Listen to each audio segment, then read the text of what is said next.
Ja need 3 eeldust, mis on vaja mingite puuduste puhul, et nendest vabaneda. Need 3 eeldust on kõigepealt küllalt palju tarkust, et avastad põhjust. Seal küllalt palju oskust, et sõnastada selgelt, lühidalt, konkreetselt. Sõnastada, formuleerida. Ja kolmandaks peab olema küllalt palju julgust, et need siis väga selgelt mustvalgel kirja panna, välja öelda. Need 3 eeldust. Kui neid ei ole, siis ei maksa rohkem rääkida, siin nii mitte midagi ei tule. Ja nüüd need 5 asja, mida peaks muutma. Peab muutma koosseisu. Need, kes on selle tõesti, nagu juba öeldud, et nässu ajanud, need olgu väga tublid ja aga kuskil mujal. Nüüd teiseks, peab muutma struktuuri, paiknemist üksteise suhtes. Muidu vana struktuur surub varsti jälle tegema vana moodi. Kolmandaks peab muutma eesmärke. Väga selgelt ütlema, siiamaani olid niisugused eesmärgid, aga nüüdsest peale on eesmärgid järgmised.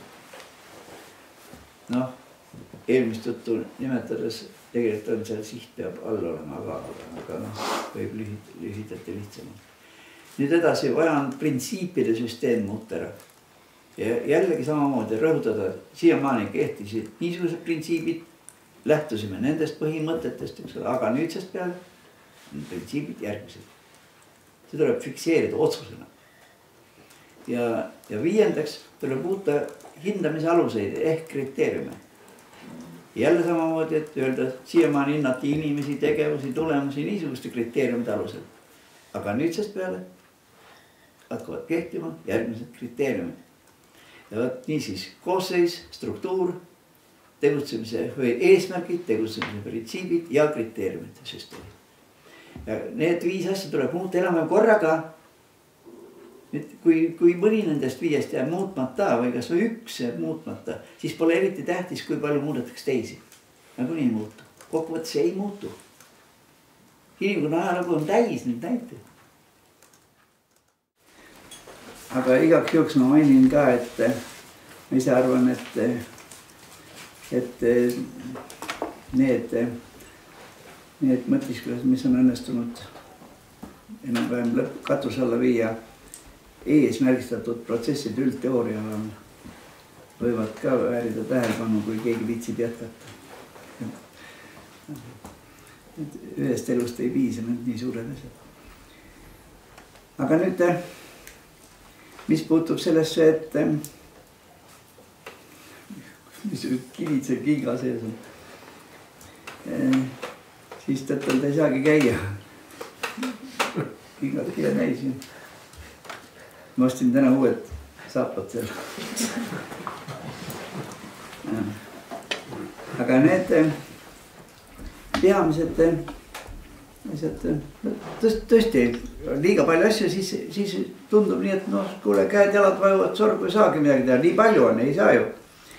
Ja siis on selline asi, et siis tuleb avastada peamine. Avastada need asjad, mille taga on teised ja kuidagi süstematiseerida ja luua mingi selgus peas. Ei saa tegeleda kõiki asjade korraga. Ja samal ajal on täitsa selge, et mittesüsteemsed käsitlused rahuldavat hulka ei kuulu. Ja siin hiljaaegu mulle üks väga tähtis isik ütles, kuule sa räägid, see on nii keeruline, seda ei ole võimalik aru saada. Ütle 3 kõige tähtsamat asja. Ja ma siis küsisin, et aga vaata, kujuta ette, et sinu ees on mingi tünn ja ütle palun, millised 3 lauda on kõige tähtsamad seal tünniks. Üle võiksime jätta kõrvale, viskame minema, ei tegele nendega, me tegele kõige tähtsamate laudadega.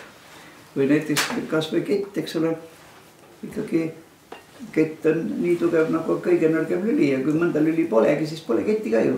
Tähendab, kui sa ikka mõnda olulist komponenti tervikust ei näe, ei tunne, ei arvesta, no näiteks ignoreerid või niimoodi, siis peale kaastunde ei ole öelda mitte midagi.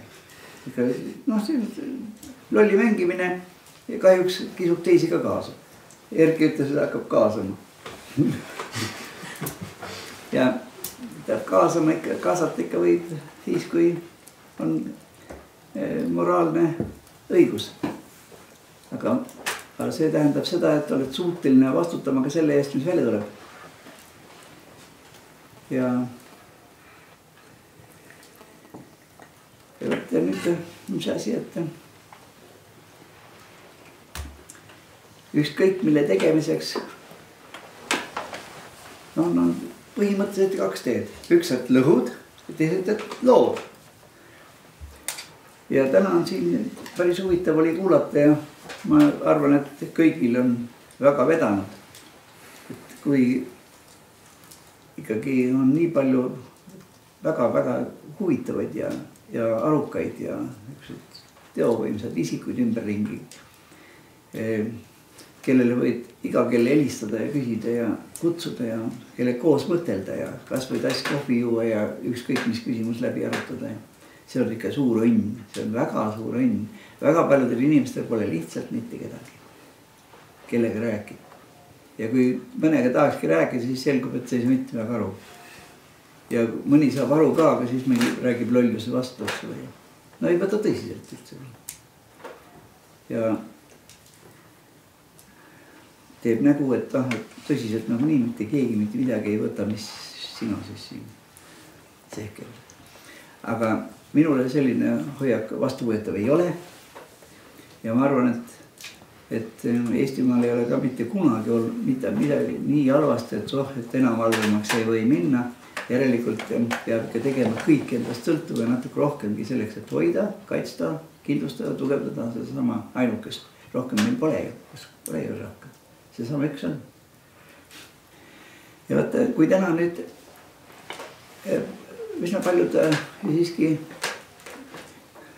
kuidas ma ütleksin, tagasihoidmatult ütlesid, mis on hästi. Ja mina arvan tõesti, et see on esimene küsimus igal ühel meist. Ka riigis, mis on hästi ja mis iseendas on hästi ja enda ümbritsevas keskkonnas ükskõik kus kohal on hästi. Ja see on number 1 küsimus. Seda tuleb hoida, tugevdada, kindlustada, teha kõik võimalik, et see, mis on hästi, et see püsiks. Sellele tänu edeneme. Mitte üks asi, see on kindlasti rohkem kui üks, eks ole. Aga kõik see, mis on hästi, seda tuleb hoida. Eestis tuleb hoida ja iseendas tuleb hoida ja igal pool kodus. Ja number 2, minu arvates on see, et tuleks vaadata, mis on küll, aga ei ole hästi. Sellega rahul olla ei saa, kehvasti on. Ja siis ei tohi susserdada, et aga vaja olen veel halvemini. See ei loe. Siis kui on kehvasti, siis on kehvasti. Ja nüüd tuleb ikkagi väga selgelt aru anda, et seda, mis on kehvasti, ei saa parandada. Keegi mõtleb, et nüüd läks lolliks ja kuidas ei saa parandada. Ei saa jah. Tegelikult ühiskonnas ei saa parandada. Ei saa muuta. Muuta saaks selle tegureid. Lootuses, et me käsitleme küllalt palju tegureid, millele tänu muutub see, mida oleks vaja muuta. Ja muutub mind ükskõik millises suunas, vaid muutub rahuldavaks. Ja siis peab suutma ette näha nende tegurite toimeid. Ja kui toimed ei ole küllalt süsteemsed, siis on aja, energia, ressursside ja kõige muu raiskamise vorm. Mittesüsteemne pingutus on raiskamise vorm, lollitamise üks meetod. Ja kõik kohad on kahjuks seda täis. Selles on asi, miks me rõhutame. Nüüd kolmandaks tuleb avastada, mis puudub. Ei saa ju täiustada seda, mida polegi. Peaks olema, aga ei ole.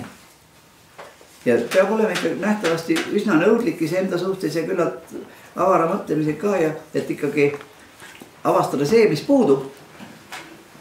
Ja siis tuleb muretseda. Olenemata sellest, kui raske on. Muidugi kõik on raske. Mõistub teha. Ja neljandaks tuleb avastada see ka, mida ei tohiks üldse olla. Kahjuks ikka on. Tegelikult tuleb vabaneda. Ühiskonnast tuleb vabaneda, iseendast tuleb vabaneda ja tuleb vabaneda sellest, mida ei tohi olla.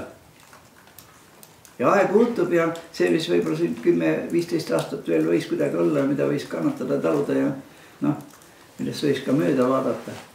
Nüüd ei või. Ja täna siin enne keegi küsis, et millal siis hakkas kihva vedama? Millest algas pihta? Kuidas see minema hakkas valesti? Kõik laulsid kõigest hingest, eks ole, Balti ketis igal pool. Ja unistused pidid täide minema. Ja välja tuli see, mida keegi ei tahtnud. millal hakkas minema, millest tingituna. Ma arvan, et seda tuleks hoolikalt uurida, aga ma ühe detaili praegu mainin. See valitsus, mis alguses oli, milles rohkem kui pool kabinetist koosnes isikutest, kellele ministri ametikoht oli üleüldse elus esimene mingisugune sellist otsustamist ja vastutamist just nagu eeldav ametikoht. See ei ole turubrigadir ka olnud või no üldse iialgi mingit otsuseid teinud. Esimene ametikoht on minister kohe.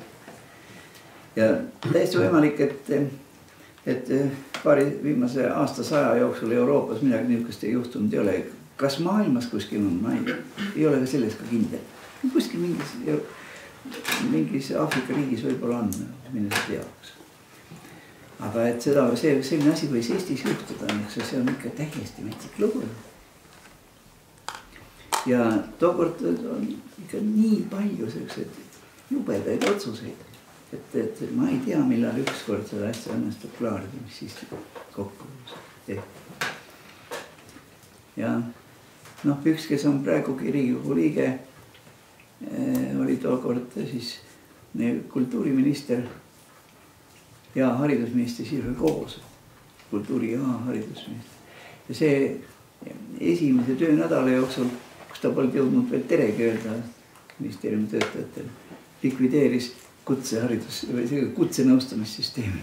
See oli 20 aastat tehtud ja ostetud naftadollarite eest diagnostikaseadmeid üsna palju ja vastav osakond oli ülikooli rajatud ja defektoloogide ettevalmistamine ja kutsenõustamissüsteem oli kõikides linnades, rajoonidest võttis kätte, likvideeris kohe tjuh ära mööda minnes. Ja tänase päevani ei olegi. Ja selliseid vigu, olgusiks, oli tosinate viisi. Ja muidugi iga põlvkond teostab iseennast. Kui te ükskord olete ka üle 75, siis näete, eks ole. Aga samal ajal te märkate siis ka, et ega ju elu ei läinud mööda niisama. Te jättis ikka mingi jälje, üsna palju on teada selle kohta, mis toimus ja kuidas toimus ja miks toimus ja palju asju lihtsalt teada. Aga ühtasi teame seda ka, et see kogemus võib olla väärtuseks juhul, kui selle kõrval on ka ühtasi teadmine ja oskamine. Ja siis tuleb kolmas komponent ja see on kogemus. Kogemust vahetada muidugi ei saa. See kogemuse vahetamise jutt on üks täielt jama. Kogemust saab ainult omandada. Praktilise tegevuse kaudu, millega kaasneb emotsionaalne läbielamine. Teist teed ei ole ja ilma kogemuseta ei kujune ei ettenägemise ega äratundmise võimet. Ja see on tohutu tähtis. Ei saa, ei tohi, lihtsalt ei tohi teha otsuseid, mille puhul sa ei kujuta üldse ette, kuidas seda otsust teostada, kuidas ellu viia see otsus ja mis siis juhtub. Läheme see kaugemas tulevikus, lokaalselt ja globaalselt, avalikult ja varjatult, kui see otsus tegelikult tõesti on ellu viidud. Kui tegelikult hakkavad käsed kulgema nii, nagu otsus ette näeb, mis siis juhtub? Sest ega otsust ju vaja ei ole. Otsus on regulatsioonimehhanism. Vaja on, et see regulatsioonimehhanism käivitaks mingi hulga toimemehhanisme ja vaja on nende toimemehhanismide toimeid. Aga kui neid ei suuda ette näha, siis tohi üldse otsustamises osaleda. See on sigadus. Oma kodus tee, mis tahad. Riigis, rahvaga tervikuna ei tohi niisugust asju teha ju. 80ndate algul oli siis ette nähtud šokiteraapia.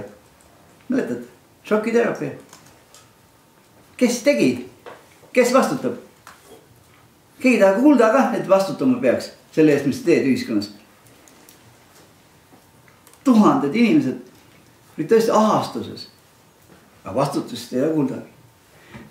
Ükskõik, olgu see kodus, olgu see kontoris, organisatsioonis, institutsioonis, ühiskonnas tervikuna.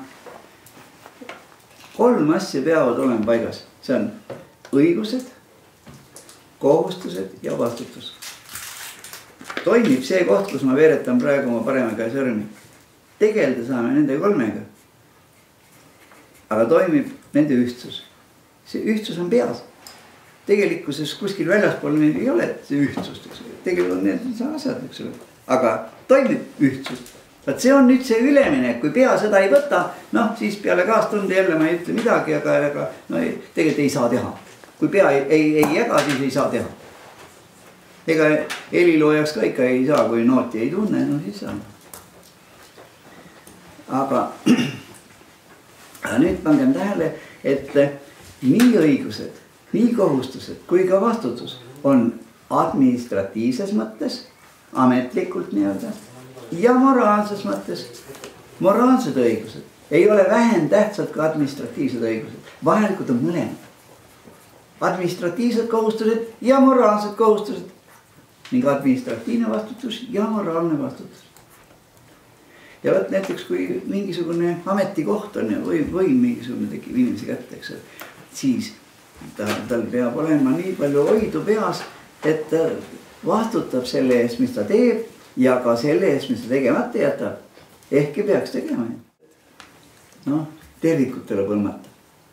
Iga päev võib ju joosta paber näpus edasi-tagasi ja õhtul oleks see väsinud ja järgmisel hommikul ajad jälle püksid jalga, tass kohvi kõhtu ja jooksed jälle ringi ja õhtul jälle väsinud ja soh, ja kui küsida, mis sa saavutasid, mitte midagi.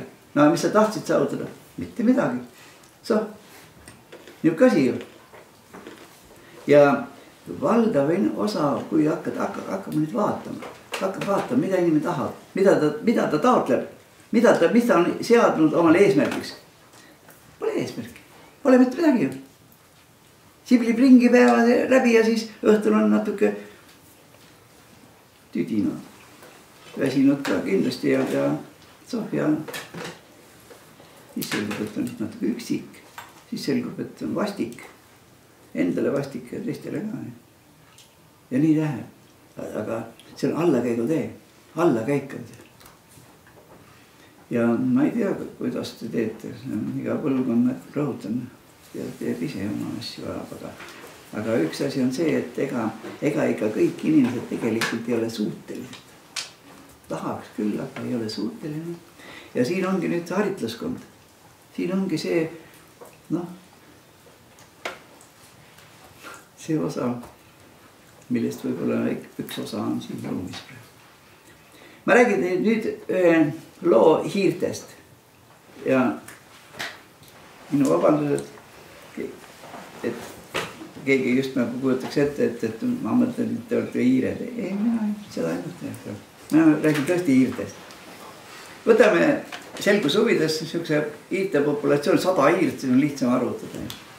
Ja laseme populatsiooni kohal mingi läitu eseme ja noh, enamik hiiri tuleb uudistama, mis see on.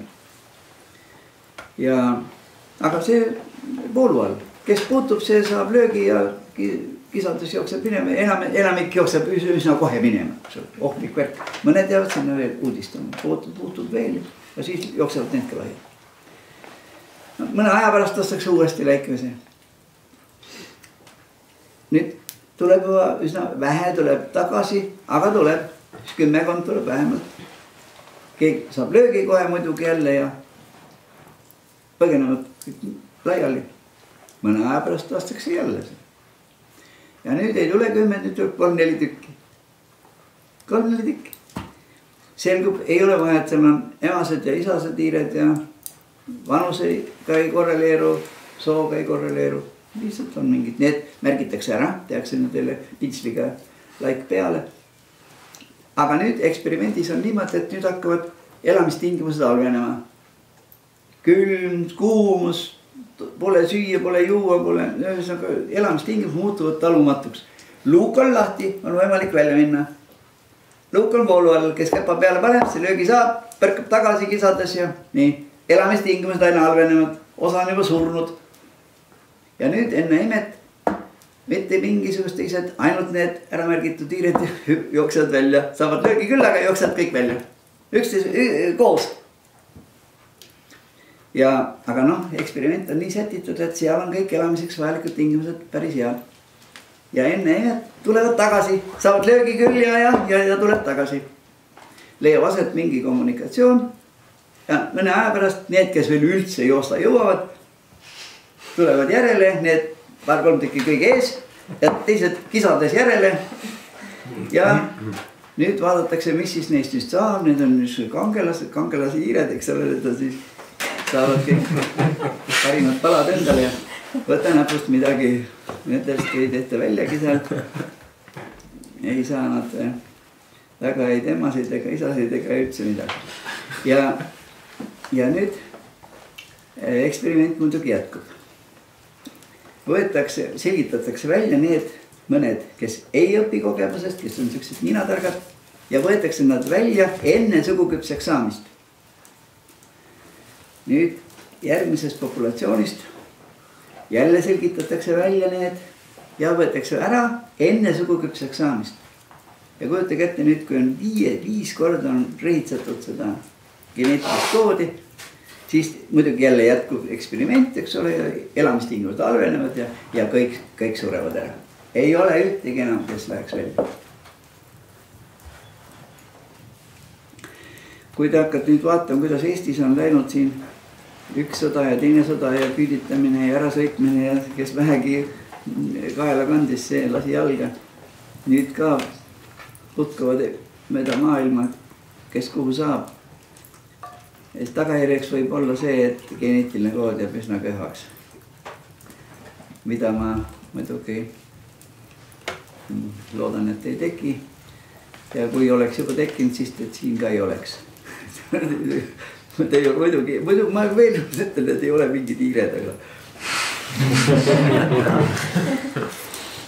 aga kui oleks ükskõik, siis ei oleks tulnud. Kes tahab vaielda? Kui oleks ükskõik, mis Eestist saab, siis ei oleks küll hakanud tulema siia õhtul kuskil maale. Isegi libe.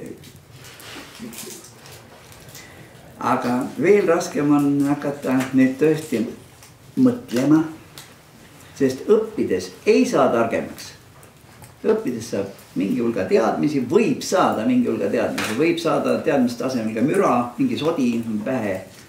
Ja saage edaspidi üldse midagi, kui teadmised ei ole süstemaatilised ja kui need ei ole üldse riiulisse pandud, pea täis nagu Einu, eks ole. Villem Ernits, olete kuulnud üks neist, neil on surnud. Ülikooli legendaarne kuju, Villem Ernits. Ta küll ei pannud väga tähele, kas tal on mõlemas jalas saabas või teises oli kaloss, eks ole, aga ta oli absoluutne melu, ta teadis kõik, eks ole. Aga kui sa tagant midagi küsisid, siis ta ütles, et no seda ma tean. Ainult, et mulle ei tule praegu meelde. Ja küsime tahad. Aga kui ta mingil teemal hakkas rääkima, siis ta võis rääkida mitu ööd päeva järjest. Ja väga täpselt head juttu, väga õiget, kindlasti usaldusväärset juttu. Aga ta ei leia üles. Ta peas ei ole, ei ole niisugust korda, ei ole riiuleid, ei ole kärgi, kus sees hoida. Ja aga vaata, muidugi teadmiste mahu suurendamine ja teadmiste süsteemi loomine, need on ikka 2 täitsa ise asja ja teine on kahtlemata raskem. Mida ma teile seandan soovitada. Ja väga hoolitada ikkagi süsteemide üldteooria, kui vähegi saab, siis soovitan väga käsile võtta ja ikkagi süsteemide üldteoorias endas põhi alla teha. Mitte süsteemseid käsitlusi, mitte analüüse, otsuseid ja igas asju võivad teha ainult need, kes tahaksid näida, aga kes tahaks olla, need ei saa lepida. Aga nüüd edasi teadmiste maht ja korrastatus on üks asi, aga teadmise sügavus ja ulatus, mida kutsutakse žargoonis ju plaat- ja poltteadmine. Plaatteadmine peab ulatama laial alal, eks ole, või ütleme siis niimoodi ka, et kõige kohta peaks teadma midagi ja millegi kohta peab teadma kõik. Ja siis on hästi. Aga ei saa teada kõige kohta kõik. Kõige kohta peaks midagi teadma, et täitsa tulakas ei ole. Orienteerud ikka. Aga sügavale ei saa minna igal alal. Ja nüüd tuleb valida endale ära, mis asjas ma muutun tõepoolest asjatundjaks. Tuleb teha valik. Ja selle arvestusega, et mul on see sõber teab seda asja, teeb seda ja nüüd pannakse mõistus kokku, pead kokku. ja siis tekib niimoodi 1 + 1 + 1 + 1 + 1 ei ole 5, vaid 12, 17. Tekib üks imetabane asi ja see on sünergia. Sünergia võib tekkida. See tähendab, kui sa hakkad vastastikku üksteist täiendades, rikastades, järsku hakkab pea viskab väljast selliseid ideid, mida unes ka ei ole iialgi näinud ja ei ole lootnudki näha. Tähendab, selgub, et inimesed on võimelised koos genereerima. Fantastiline. Juhul, kui nad panevad oma pead kokku, aga pead on mõtet kokku panna ise, kui sa oled ikka küllalt tark. Torakad võivad ju päid kokku panna, nii palju tahad taguda kokku. Ja, aga see tähendab, et ennast tuleb ikka, see täna mulle väga meeldis, kui te ütlesite, et ikka kõige tähtsam on iseendaga tegeleda, ennast tasemel hoida. Ja siis tekib moraalne õigus ka teistega, teisi kaasa aidata, kaasata, ühes teises asjast sisse aidata ja selgust luua ja süsteemi täiendada ja avardada ja nii edasi, nii edasi. Aga sellised seminarid, kus võetakse kätte, no kas või vaidlemiseks, aga ühtlasi ka mingi tõesti väärteose läbitöötamiseks ja selgeks tegemiseks, mitte nuusutamiseks, vaid selgeks saamiseks. Need, kes nuusutavad igast asju, teavad natuke igast asjast. Need on kõik kohad täis tekkinud. Põhjalikult ja korralikult ei tea ühtegi asja. Noh, nüüd, kui te veel küsite, et mida ma veel soovitan, mina soovitan antiikfilosoofia, vanad filosoofid, Kreeka aegsed, sealt pihta, need korraks veel värskendada aju ära ja sealt edasi juba saksa klassikalise filosoofia juurde. Filosoofia põhi peab olla, muidu ei tule välja. Ja kellel on olnud õnne ladina keelt natuke kas või vaadata, seda õnnitlen. Ja kui ei ole seda õnne olnud, siis äkki on mingi võimalus avaneb ja võite uskuda, et ei kahetse, kindlasti ei kahetse. Muidugi tuleks väga soovitada, et gümnaasiumis ja ka ülikoolis ja ikka ladina keel on absoluutselt vajalik asi. Haritaskonnale absoluutselt vajalik asi. Kui noored ei usu, et mis surnud keelt lollad, mis asja, inglis keel isegi häda. Ja soome keelt ja saksa keelt, võib-olla prantsuse keelt. Inimesed räägivad, mis on ladina keel siia puutub. Uskuge, sellega kaasneb fantastiline mõtlemise avardumine. Ladina keel tekitab pähe teistmoodi mõtlemisstruktuuri. Ja see on imetabane efekt, mis kaasneb ladina keelega. Aga nüüd, mida ma veel saandan soovitada, võiks vaadata, et üsna tavaline on see, et räägitakse teooria ja praktika, eks ole. Mina olen praktika, teoreetikud, need on mingisugused jutupaunikud, aga meil on praktilised inimesed, me tegeleme praktikaga ja olete kuulnud küll neid jutte, eks ole. No see on ikka midagi täiesti metsik jutt. Ja ei vastandu teooria ja praktika. Ei vastandu, see on vale. Teooria, see on mõttemudelid või üks teooria mõttemudel millegi kohta.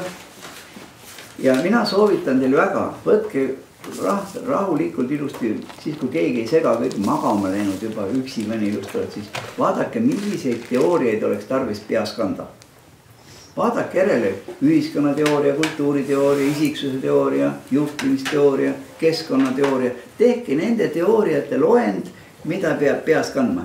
Ja vaadake nüüd ise hoolikalt järele, milliseid teooriaid te tegelikult valdate. Ja kui ikka tunned, et vaat seda teooriat oleks vaja veel, aga kahjuks ma ei valda, siis tuleb võtta käsile. Panna omale plaani ja hankida vähe. Mitte natuke nuusutades, vaid ikka see teooria ilusti omanda, nii et võib rahulikult eksami sooritada, kui tahab. Noh, võib eksami ei maksa minna, aga selgeks peab saama. Et teine asi tuleb nüüd metodoloogia ehk printsiipide süsteem, mille kohaselt midagi käsitleda. Ma toon praegu siin jutu sisse paar näidet, aga kui need metodoloogilist põhja all ei ole, siis ei saa ei restarti teha, ei mitte midagi ei saa teha. Mitte midagi tõsiselt võetavat ei saa teha. Ja need on siis need printsiibid, mille kohaselt tegutseda. Siin on regulatsiooni tasandite eristamine. Igal regulatsiooni tasandil on igal probleemil erinev sisu. Selleks, et midagi näha, tuleb leida küllalt palju vaatepunkte. Kui see küllalt palju vaatepunkte ei leia, siis ju tegelikult on primitiivne, algeline. Eesti koolis on ette nähtud, et üks vastus on õige, kõik ülejäänud on valed. Jube. Ja aga küllalt palju inimesi, kes seda kannatavad, lasevad oma lapsega niimoodi teha. Üks oli, kes peab kõige tähtsamaks, et lapsest saaks haritud inimene. No siis ei tohi lasta niimoodi mängida ju lapsega. Aga nüüd edasi, ma arvan, et tegelikult enamik kõik muretsevad selle pärast. Ja need metodoloogilised printsiibid, kui palju neid on, keegi küsib, kui palju neid printsiipe on? Ma ei tea, mina tean paarkümmend. Nii. Ja nüüd kolmandaks metoodika. Iga asja te võid teha diletantina nii, nagu parajasti pähe tuleb, vasaku jalaga kuidagi moodi, või siis meetodi abil. Meetodid on meisterlikkuse mõõduks. Kui me tahame teha korralikult, siis peab meetod olema. Tee, ära proovitud, teadaolev, kindel tee. Sihil püsimiseks, eesmärgi saavutamiseks. Meetod. Ja igasugustes asjades on meetodid. Otsustusmeetodid, analüüsimeetodid, algandmete kogumise meetodid. Meetodid. Ja meetodid tekitavad ka usaldusväärsuse, kindlustunde. Kui meetodid ei ole, siis on mingi kuidagi moodi keegi tegi, kuidas tegi ei tea, midagi tuli välja, mis tuli välja ei tea. No mis jutt see on? Praht jutt. Ja võtta siis jällegi väärtuseks on, ma panen jälle sõrmed niimoodi, teooria, metodoloogia, metoodik ühtsus. Tegelda saame kõige kolmega, vaja on, et peas tekiks nende sümbioos. See on väärtus. Vaeva peab nägema, et nad üldse oleksid. Aga kui nad on, siis nende koostöös toimub. Ja nüüd kolmanda ma ütlen samasuguse asja. Üks asi on nüüd see ühiskond ja kõik see problemaatika, mille me tegime, see on keskmes on inimene. Inimese heaks, inimese jaoks, inimeste abil, inimeste, ja nii edasi. Inimene on keskmes. Üks teadus, mis on inimese kohta, on inimese psüühika kohta teadus ja see on psühholoogia. Inimese psüühika, siin on psüühilised protsessid, psüühilised seisundid, psüühilised nähtused ja psühholoogiaalane teadmine ühiskonna tegelasel, poliitikul, kultuuroloogil peab all olema. Pedagoog, ükskõik, kes ta jurist, psühholoogia peab all olema. Kaasaegset taset muidu ei saa olla. Teine teadus on teadus inimesest vahetute suhete ja suhtlemise süsteemis. Kohtlemine ka sinna. Inimsuhted ja suhtlemine, kohtlemine.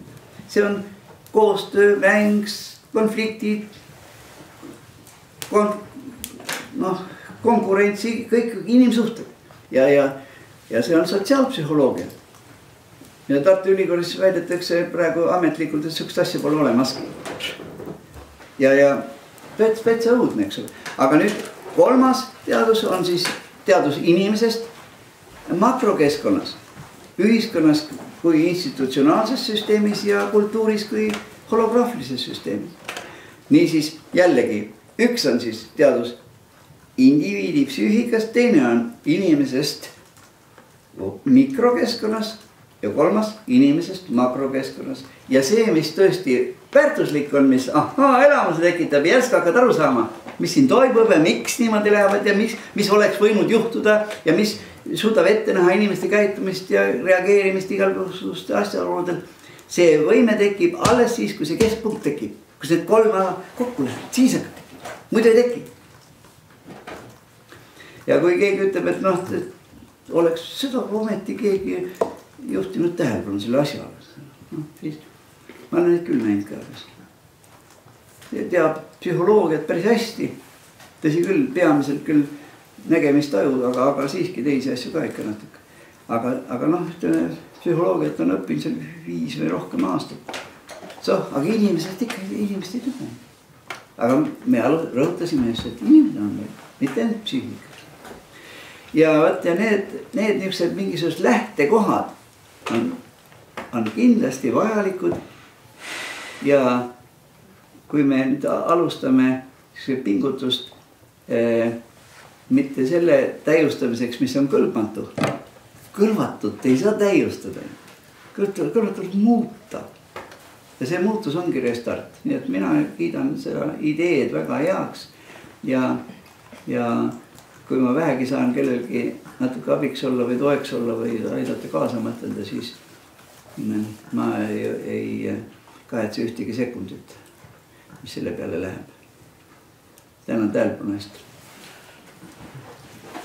Mädi, tänan tagasi. No ma arvan, et me võiksime nagu nüüd minna keerata natukene peale. Ja sa võiksid teha otsa lahti ja siis me võiksime avada nagu arutelu, et kui me nüüd räägime sellest muutusest, siis millest nagu sa soovitaksid meil alustada? See sisend, mis sa praegu tegid, oli väga hea, mis puudutas, kuidas me ise peame nii küpseks saama ja mille see jõudma. Aga kui me räägime nüüd sellest väliskeskkonnast, siis millest tuleks alustada?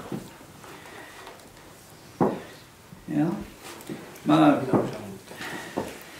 arvan, et alustada tuleks tesaurusest. Nende sõnade loendi koostamisest, mida peaks tundma. Ja koos saab mõelda juhul, kui me valdame keelt. Nende sõnade tähendus peab olema teada, mida me kasutame selleks, et oma mõtteid avaldada ja teistest aru saada. Kui me sõnade tähendust ei tea, siis aru ei saa. Ma toon teile näite, et see ei ole sugugi lihtne. Vaadake, mida mõtleb haridusminister, kui ta räägib haridusest. Hariduse andmisest. Mis tähendab hariduse andmine? Mida ta võiks mõtelda, kui ta räägib hariduse andmisest? Seesama Jaak Aaviksel. Olete tähele, ta räägib hariduse andmisest. Näiteks seal Treffneri annab ikka palju parema hariduse kui kuskil Obinitsa kool. Ta räägib seda, mida koolis tehakse, mida just nagu koolis antakse. Aga see on haridus või? Ei ole ju. Haridus on hoopis midagi muud. Haridus on subjekti üks karakteristik, kultuurifunktsioon. Haridus on subjekti oluline olek, sealhulgas valmisolek midagi produktiivselt teha ja saavutada. Haridus. Õppekava järgi toimub õpe koolis on hariduse üks komponent, aga mitte haridus. Võib tuua teisi näiteid ka juba, kui tahate. Mis te arvate, et mis see majandus on? Mis see on, kui Parts räägib majanduse edust sammust? Eesti Pank räägib sellest, et majandus kasvab. Mis siis kasvab, kui majandus peaks kasvama? Uskoval, mis asi kasvab? Rahanumber. Midagi ei saa aru. Ja selliseid kohti on kõik kohad täis. Ma tõin paar näidet. Aga katsuge nüüd, minu soovitus on, tehke nende sõnade loend, mille sisu peaks olema selge. Mina teen nendel puhkudel toimin lihtsalt suhteliselt lihtsa mudeli. Selle taga ei ole praegu paberit, aga ma joonistan üks väikse rõnga. Kirjutan siia sisse selle, mis mind huvitab. Ja nüüd püüan avada kõigepealt vaatepunktid selle nägemiseks. Teiseks, koosseis, millest ta koosneb, kui me vaatame erinevatest vaatepunktidest. Milline on struktuur, kuidas jupid üksteise suhtes paiknevad. Genees, kuidas see tekkis. Dünaamika, kas ta funktsioneerib, muutub ja areneb, kas areneb. Areneda saavad ainult isereguleeruvad süsteemid. Arendada printsiibis ei saa mitte keegi, mitte kuskil, mitte midagi, mitte kuidagi. Arendamine võimalik ei ole. Need eurotõlgid, eks tõlgivad developmenti kogu aeg arendamiseks ja ajavad kõik segamini. Niisiis, kui ta on isereguleeruv süsteem, siis võib-olla ka areneb, aga võib-olla taandareneb hoopis, mitte ei arene. Areng on täiustamise suunas kvalitatiivset üleminekut ja ta taandareng on hääbumise suunas. Kvalitatiivset üleminekut teada. Ja nüüd, see on 1. Number 2 on siis, vaatan otse kohe, ja millest see sõltub? Millest ta kõik sõltub? Ja 3, mis sellest omakorda sõltub. Ja vaatan 1, 2, 3, 1, 2, 3. Vaatan selle läbi, siis saan aru. Kui ma seda teha ei suuda, noh, siis kutsun kedagi appi ja pingutan nii kaua, kuni see asi saab klaariks. See mõiste saab selgeks, võtab järgmise, 3., 5., 10. ja niimoodi tuleb lihtsalt iseendaga vaeva näha. Lihtsalt tööd teha, intellektuaalset tööd. Ja kuidas see oli see? Vara üles hilja voodi. Rikkus mõja tood. Aga teistmoodi see. Niisiis tesaurus. Esimene punkt. Teiseks, tuleks hakata tegema mudeleid. Modelleerida ära. Modelleerida ühiskondlikke nähtusi, neid asju, mis on võrdlemisi tuttavad. Hästi tuttavaid asju modelleerida. Mõningaid tuttavaid protsesse. Ma olen üliõpilast soovitanud siin, et modelleerige näiteks pannkoogi küpsetada. Hakkab pihta. Peas on kõigepealt kujutlus sellest, et need perekonnaliikmed peaks olema pärast söömist õnnelikud. See on, mõtleme sellest, eks. Ja nüüd edasi, mis siis saab? Mis siis tuleb teha nüüd? Samm-sammult, mida tuleb teha? Sest ega ju selleks ei tehta pannkooke, et oleks pannkooke. Inimesed peavad ju maitsma, sööma neid ja rõõmustama ja kõht teisse ja nii edasi. Eesmärk on siis saada. Tootmises ei ole eesmärk see, et laos oleks võimalik rohkem vidine. See ei ole ju. Aga noh, modelleeri ära. Vaata ajalises järgmus olevate sündmuste järjepidev jada. Et ükski etapp ei puudu vahelt. Ja nüüd vaadake, kuidas need etapid tegelikult kulgevad. Kus läheb hästi, kus on kehvasti, kus takerdub, kus on 100 häda, eks ole.